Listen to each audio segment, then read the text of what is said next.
Ndugu zangu wa Kenya, hii matanga ya mili wadogo inauma sana. Ati mtoto mrembo hivi ati anakufa juu ya mapenzi? Mapenzi gani hiyo ifike mpaka kiwango mtu akufe? Sasa wewe kama mwanaume, demu amekupenda. Unajua demu hawezi kuacha. Mpaka nafika kiwango namfanyia experiment kwa mwili yake. Unamdunga mashindano.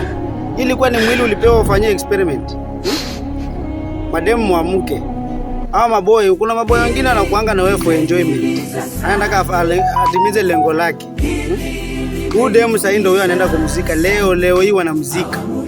Yote akiuliza ati nini, wanasema ati mapenzi limuua, ati walimdunga mashindano. Maboy mwacha kuchezea mademu wenyewe. Mwacha kuchezea watoto ya watu.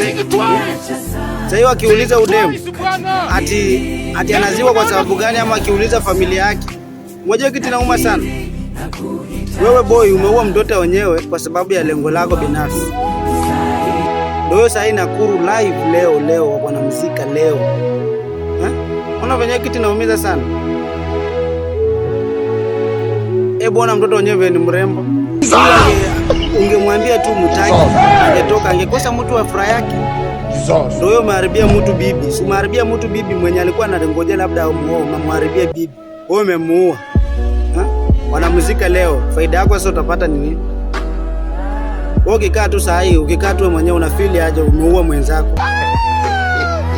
Huyo mzee alisema, huyu anafanya hesabu ya minus kwa mwili ya mzee. Watu ndani ni utani. Mzee Mshebebe anatafuna omena na kumbe anafanya hesabu ya minus kwa uhai ya mzee, na mzee huyo ni mkazi. Sasa boyfriend wa Mili alikuwa anafanya hesabu kwa mili ya hii mwili ya mwili. Ndani anafurahisha nafsi yake, kumbe ndiye anamuua. Maboi muache umende na muache kumbavu. Nini kumbavu nyinyi?